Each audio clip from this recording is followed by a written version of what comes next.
Welcome to Center Stage. My name is Mark Gordon. Tonight we're going to talk with Brian Knappenberger, and he has a new film coming out called, well, actually, it's currently playing. It's on Netflix. It just opened on Netflix. It's called Nobody Speaks: Trials of the Free Press. He's best known for The Internet's Own Boy, the story of Aaron Swartz, and We Are Legion, the story of hacktivists. Brian, good evening and welcome to Center Stage. Thanks for having me. Tell me how you went and found this story. Well, I was really interested in this story. The film starts with the trial between Hulk Hogan and Gawker Media. I was really interested in that trial and that case. I thought it was just really, really compelling by itself. This was the first time a sex tape case like this had ever gone to trial. And as tabloid and as kind of salacious as that sounded, it was also pretty obvious that there were some big picture privacy versus First Amendment issues at stake. And so I was just really, really interested in that. But when the verdict came down, the verdict in this case was $140 million. And that was paired with a requirement for Gawker to put up $50 million right away. And that was effectively the death sentence of Gawker. And then right after that verdict, it was revealed that Peter Thiel, Silicon Valley billionaire, first outside investor of Facebook, was actually funding Hulk Hogan's case. And by the way, I had a fair amount of sympathy for Hogan in this case. And this trial that seemed to be about the First Amendment versus privacy became about something very different for me. It became about how money could be used like that behind the scenes to kind of silence a critical voice. We live in a culture now where the media has been demonized. As we were filming this story and as we were doing interviews with people, this was exactly happening at the same time Trump was ascending in the polls and dispensing with his Republican challengers and then eventually Hillary Clinton. So, and you could never quite separate the two. In that courtroom in Florida, the media seemed to be on trial. The judge in this case, Pamela Campbell, some people thought inappropriately, actually aired her views lamenting the state of online journalism. It was clear that that was happening in the courtroom, and Trump owes a lot of his rise to an assault on the press, almost. If you look at his behavior as candidate Trump, he called the press scum. He called them the enemy of the people. He said they're terrible people. He pointed at them and called his supporters to sort of mock them. A lot of press felt threatened by him. He blacklisted some news organizations from attending his rallies and speeches, from getting press credentials in the usual way. And that was a part of the Trump campaign. It was a part of him as president-elect. And of course, we see this on a daily basis now with his sort of treatment and assault on the press. Where did it start? What are the precursors to Trump and what he's doing? There's a legitimate criticism of the press, that it has over time gotten too cozy to power, that it's become too corporatized, that it has for too long traded softball stories for access to power and celebrity. And I think if you look at the polls, the press, the media, whatever that means, doesn't do well, right? Like it polls very low. Actually, people don't like the press. They don't like any institution at all. They do tend to like the press that they themselves listen to. But any way you look at it, the press is not popular, and I think there's a reason for that, and I do think you can look at a kind of history that leads up to this moment. That said, I think that Trump has been very adept at exploiting that hatred of the media or that dislike of the media, and has just really made that a feature. He needs someone to go against, and it's the media, particularly any kind of watchdog press who questions his power. Where did this term, the Fourth Estate, come from? That's a good question. It goes way back in our history, and it comes from this notion that the founding fathers of America thought press was critical. Reporting is one of the few actual professions listed in the Constitution. It's clear that they thought a kind of watchdog and aggressive press was part of this kind of balance of power. So it comes out of that. It's the Fourth Estate. Some might say that that's overused and it's not really appropriate. What do you feel about that? I think press is critical. A strong, adversarial, speak truth to power press is critical for a participatory democracy. When Obama was in office, he was declaring himself and his administration, they were going to be transparent. And now we're seeing the complete opposite with this new administration. Well, Obama did come into office saying he would be the most transparent president in history, and a lot of us were excited about that, and a lot of us were also disappointed when that didn't quite transpire. I think Obama was certainly more open than Trump, but I think that he also led a kind of an attack on the press. He used the Espionage Act, for instance, against members of the press. Trump, it's not just a kind of war on the press. It's a war on the notion of transparency itself. It's a war on the idea of accountability. It's a rejection of the notion of the public's right to know what their government is doing. And I think that's what we're seeing here with Trump. Any attack on anyone who would question his power. I remember watching the film 1984, and John Hurt has that cage on his face with the rat, and he has to answer questions. And they ask him questions, and if he gives the wrong answer, they'll release, and the rat gets closer to his face. In essence, they want him to say yes to what should be no, and no to what should be yes. And sometimes it's like when you watch these press conferences, just because I say it's so, it's so. And we have to buy into that. I mean, there's an incredibly, surreal moment, right? The day after Trump was elected, when Sean Spicer says this was the biggest crowd of any inauguration period. He was sort of shouting. His first appearance in front of the press was kind of shouting at them to prove to them that actually what they saw with their own eyes and what the photographs showed and what everybody kind of who attended the inauguration knew was actually not the case. So in addition to looking at the Hulk Hogan Gawker trial, you then also look at, was it Sheldon Adelson? That's right.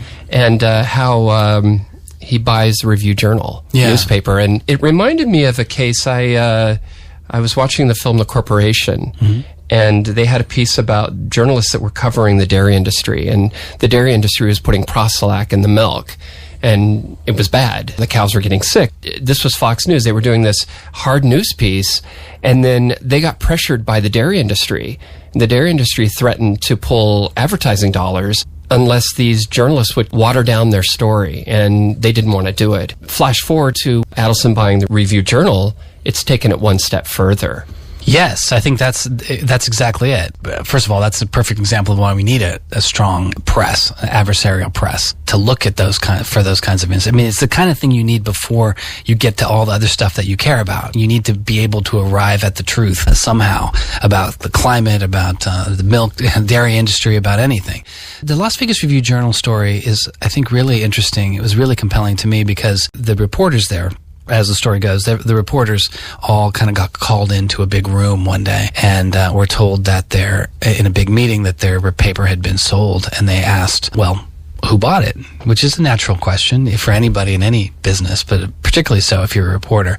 And the answer that they got was, don't worry about it. Just do your jobs. They don't really want you to worry about who bought the paper. And of course they said, well, what is our job? And on the way back from the meeting, they went about trying to figure out who the owner of the paper was. And so it's a story of that, how they figured out that it was Sheldon Adelson, and now I believe the 17th richest person in the world, owner of the Palazzo and the Venetian and all that.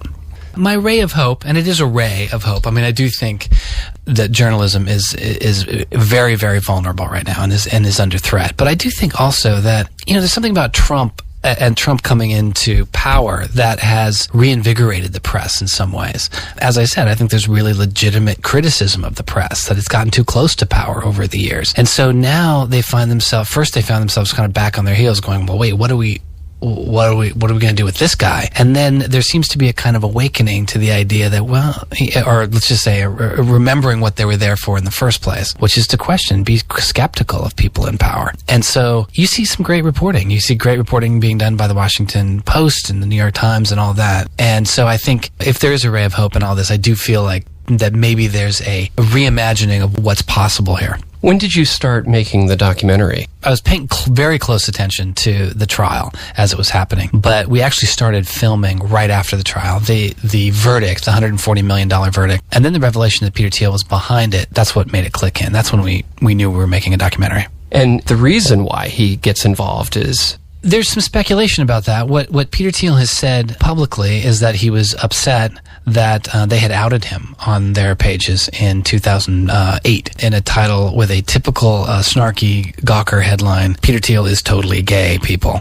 but with a corresponding article that I think is actually pretty substantive, talking about essentially bias in venture capital in Silicon Valley, which I think is an issue and was interesting. He has said he's been upset about that. Other people have said, well, look, we actually wrote a lot of critical articles about some of his companies that he was involved with, about some of his friends, and that Peter Thiel also said about Valleywag that they were bad for the Valley. In fact, I think he called them some sort of terrorist organization for Silicon Valley. Didn't somebody in the film also said that they were clickbait? Clickbait, yeah, for sure. And they were. Gawker was loved and hated by lots of folks. Some of the people that were the sort of focus of its most vicious takedowns were also some of its biggest fans. So it had a complicated relationship with its audience. One of the things about Valleywag and Gizmodo in particular is that they were critical of Silicon Valley. And what industry in our lives has more power, has more money or power than Silicon Valley, and there's not a tradition of a critical press questioning that power. I think they were there playing that role for a bit, and a lot of people said, well, maybe that's what he's responding to as much as anything. Over the last election cycle, there was a lot of discussion about inequality from people like Bernie Sanders, and your film really shines a light on that. Yeah. But looking at it from a different aspect ratio, let's say. That's exactly right. That, I think, is what my film is about. We talk about the Fourth Estate and going back to the early days of the Republic and how important that was deemed to be as a check on power. And now we find ourselves in this position where inequality has gotten so staggering and so out of control. We've never seen it like this. In the last few decades, it's just gotten this huge gap between the wealthy and everybody else. And journalism has lost a lot of its traditional sources of revenue. Advertising has mostly gone away. So it finds itself in a very, very vulnerable position. So this naturally adversarial relationship has been so massively lopsided, where the rich are so much richer and so much more powerful than they've ever been. And journalism is much more vulnerable than it's ever been. I think that's essentially what we're getting at. Are you ever concerned that it might have an impact on what you do? Because the trial with Gawker, Adelson, and Review Journal, you're shining a light on that. So in essence, you're carrying the water for this cause that caused all these people to cause Gawker to go down. Well, thanks. Thank you. That's good to hear. I do think that independent documentary filmmaking does play a critical role and can kind of step into that gap a little bit. But you think you could be at risk? Your career, your finances could be at risk as a conglomerate could come after you. Oh, no question. And we've thought about that for a very long time for work I've done for the last maybe 10 or even 15 years. That's been a consistent sort of thing that you think about. I mean, you think about, you get insurance. We're very, very careful about fact checking. Most of the things that are in fact, everything that's said in the film, we look at and think about. If it's someone's opinion and it's clear that that's that person's opinion, we talk about that. If it seems to be presenting something as a fact, we're incredibly, incredibly careful about what we think those facts are. We're careful about, and big champions of things like fair use, but we're also very careful about how we use it. It's the same process, really, that we've gone about for a very long time. It's exactly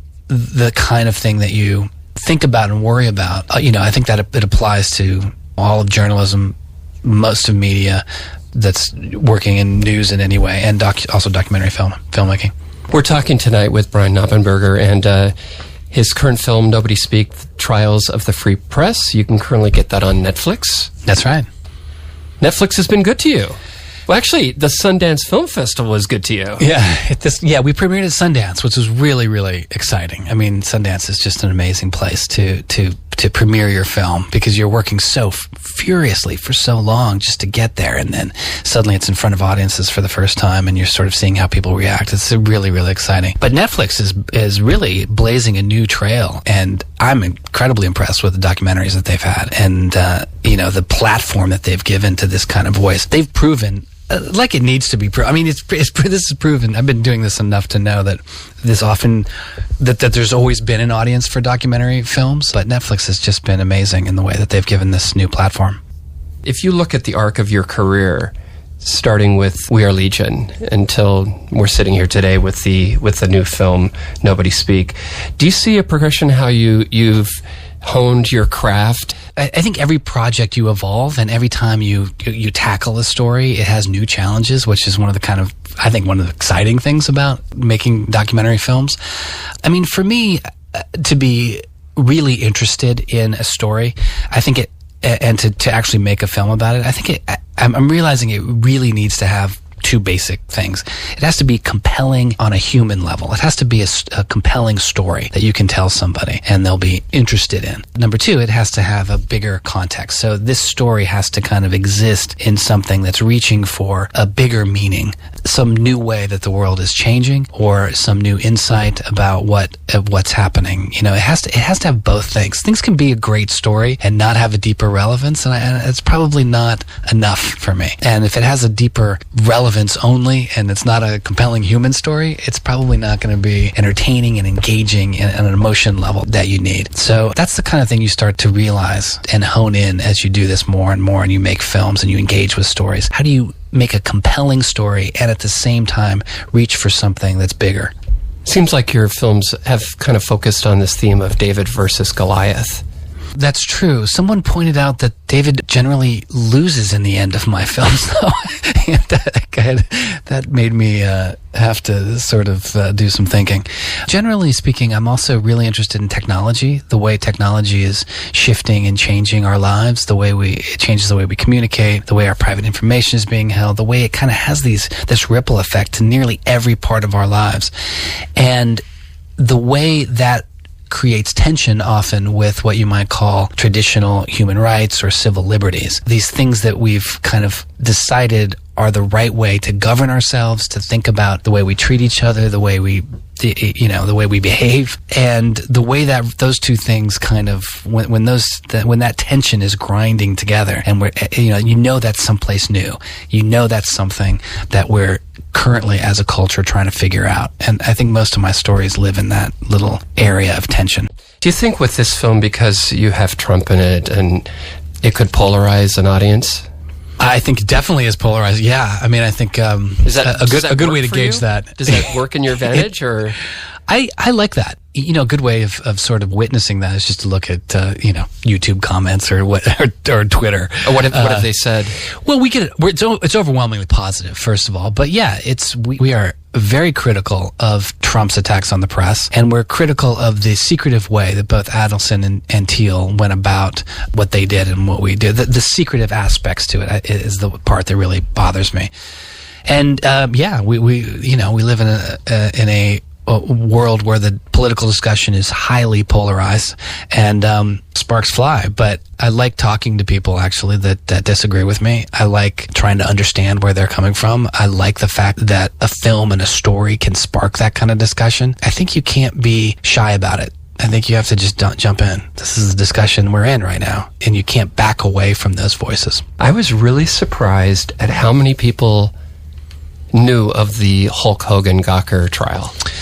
Yeah, I mean, look, I think this would be the biggest story of the year last year if it wasn't for the election. Maybe I'm slightly biased because I'm into it, but so compelled by this story. But it's a wild story from beginning to end, and there's just one bizarre turn after another. There's not really a place where it could choose a direction where it doesn't take the more interesting path. And, without this bizarre election cycle, I think this is one of the big stories of the year last year. I certainly think it's one of the most important First Amendment cases in American history. Do you think in some ways Trump being elected was really kind of a windfall for you in the film? Other people have asked me that since now I have an ending. I guess there's probably some truth to that, although I do find that pretty depressing. I'd rather be still working on an ending. Now you have an ending. You're kind of like Truman Capote.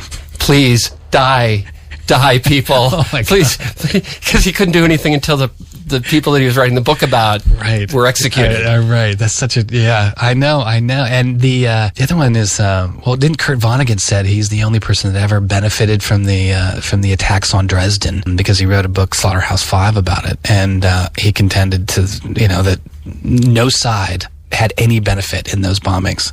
No tactical benefit, nothing. And he's the only person that ever lived that was. I don't know. I find that whole thing rather bizarre. And as I said, I wished I still was working on an ending. So things are going really well for you. Congratulations. Well, thank you very much. On all the success. Thanks. It's fascinating. It's my third time on the Mark Gordon show. Right? What's that? It's my third time on the show. Yes, we've had you every time, haven't we? Yes. We're so excited. I don't want to say that we're responsible for your success, but but hey, we'll throw that out there. Look at you now. You're just bigger and better than ever, and in great shape. Well, I, on the other hand, have put on some pounds, and the black doesn't conceal anything. All right, it's hard to hide 400 pounds, but thank God I've got a body for radio. So, what would you like an audience to go away with after they see your film? I want to spark a healthy discussion about the press and the importance of a press. I do think we're at a point where we need to remember why it's there, why it exists, and why it's important. And I think we need to support great news organizations that are doing good work. And I think we ought to stand up for the concept of the fourth estate itself. There is a reason for speaking truth to power. There's a reason why power needs to be questioned. It's a key part of the way our system works. And this public airing, we need transparency in government. There's a reason why the public deserves to know what their government is doing. And that is more a concept that we need to remember why it's important. The First Amendment protects a broad range of speech, including hate speech, including a lot of speech that you don't like. That's part of the point. And I think we have to fight for that. There's the famous example of the ACLU protecting neo-Nazi speech in Illinois. But people forget that on the same day, they wrote a big, long statement that pretty much denounced everything that the neo-Nazis stood for. Both things are important, right? Yes, we can allow for hate speech, but it's also okay to protest that hate speech. That's not anti-speech. That's actually part of the deal. That tension, that argument, that social pressure that goes on in this kind of loud discussion that's a part of a democracy, that's important. And of course it stops the worst thing from happening, which is that the government would have a need to step in some way. What about this notion that libel laws are going to become stricter? Well, that's one of the things that Trump said that was so disturbing. That we're going to open up libel laws and we're going to, quote, sue you like you've never been sued before. And this is the kind of thing he said on the campaign trail, and would point to the press in a threatening sort of way. Most people I talk to say that's probably not going to happen, or it would be very, very difficult for him to pull that off. The only route it would be through the Supreme Court, through the judicial branch. But we have a very strong tradition of First Amendment protections in this country. What were some of the challenges that you faced making this film? Okay, I'd just say, number one, I wanted to talk to Peter Thiel. We sent a request their way, 5-6 times or something, and kind of got a half answer at first and then got a solid no. We did manage to film him at the National Press Club, just by sheer kind of coincidence that one of the questions that I submitted was the one that they asked him, the moderator asked him. So we got his perspective that way, in a very small way. Look, if he's a powerful person, he's a very, very wealthy individual. I think he's done something here that deserves some discussion, at the very least. I think it's disturbing, but I wished he would have been in it. The hardest thing, I would say that, trying to get him to be a part of the film. How would you have approached it if he was? I take people seriously. I like a broad range of voices in my films. Do you go in with an agenda like with this film? Did you go in with an agenda, or were you just going to be a fly on the wall and just report what you saw? I think the fly on the wall perspective is almost never true. So what I tend to do is I tend to research a lot. I think a lot about what the film's about. I do a lot of pre-interviews with people, and then I go in and I feel like I understand the subject enough that I can kind of be spontaneous and understand and absorb opinions that might be different than mine. Then I actively seek out positions that are the opposite, that are the people that I disagree with, probably. I actively seek those people out. So that's the only way you can do it. You have to kind of be fearless in terms of talking to people that are the opposing viewpoints. Did anyone besides Peter Thiel shut you down and refuse to talk to you? Yeah. I mean, well, we want to talk to Hulk Hogan too. He's not in the film. I mean, he's on the court. He's on the stand. It's amazing when he cries in the movie. Yeah. What was that all about? What was behind those tears? Well, I mean, I think this case meant something to him. I think he got paid.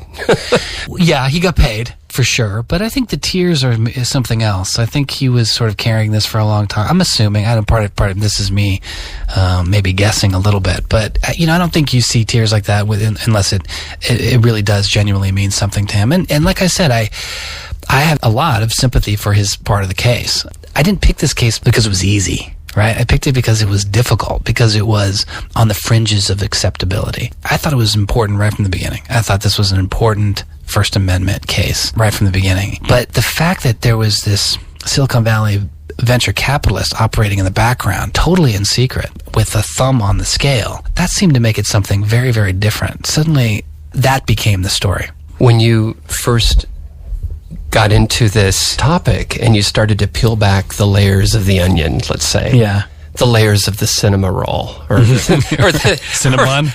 Oh, God, I love the Cinnabon. What is it? You go to a mall, they pump that through the whole... It just is everywhere, but it's like gravitational 5,000 calories, and it's just sugar and whatever. But was there anything that shocked you? Yeah, a lot of things shocked me about this case. Peter Thiel revelation was shocking. The fact that he was behind the case, that was very strange. But, there's lots of little strange twists and turns in the drama of the courtroom that we sort of go through and outline in the film that are shocking and bizarre. Tune into Netflix for Tune into Netflix. Yeah, it's log on to Netflix. It's currently playing, and it's an excellent film. Congratulations. Well, do you have anything else to add?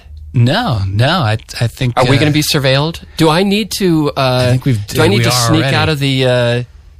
Yeah, I think about that sometimes. I'm going to be on like the no-fly list. Yeah, right. No, because I've had people in like directors that have come up here that like Laura Putras. Uh-huh. I think she was on the no-fly list at one time. She was, yeah. Yeah, and so no, she was on a check. A check. Yeah, it's like guilt by association. Yeah. It could be. I would be worried about that if I were you. When it gets scary is when you can't go from city to city. They won't let you into. Well, now they'll let you into Santa Monica, the Soviet Union of Santa Monica, right?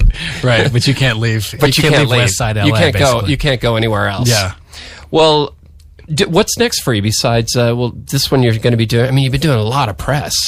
Yes, we have. A lot of good buzz, huh? It has been. It really has exploded. Yeah, I think people are passionate about this film. And it's just a bizarre and compelling story just by itself. I mean, it has sparked some passions. We're continuing to do press, but we're also, I can't help but finish one project and be itching to pick up a camera again. So we've got a couple of things brewing.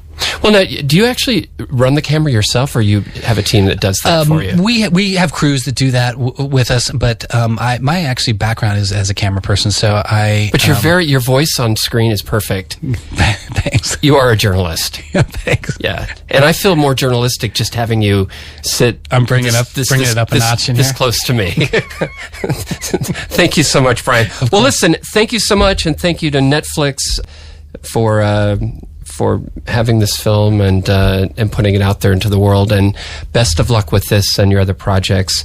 And we've been talking with Brian Knappenberger, and the name of the film is Nobody Speak: The Trials of the Free Press. That's right. And best of luck with the film. Thanks a lot. Thanks for having me. Oh, you're welcome. And you're welcome anytime. Just come up here. Just at come any time. up, unannounced. No, but don't do that. But warn me, because I'll have to. Because there may be a guest do you have on one already. Of those that phones? would be awkward. Do you have one of those phones that you just like a disposable phone? A burner. A burner. Do you have a burner? Oh, that's how we'll contact. Yeah, I'll contact you only through burners. Just get the burner. That's probably smart. Yeah. Well, this show is a burner, actually. Thank you very much. And just a reminder, you can hear Center Stage every Tuesday night at 7 p.m. right here on KXLU Los Angeles 88.9 FM. We're also streaming on the internet at kxlu.com. And if you have any questions or would like to reach out to us, my email is mark@stageandscreen.com.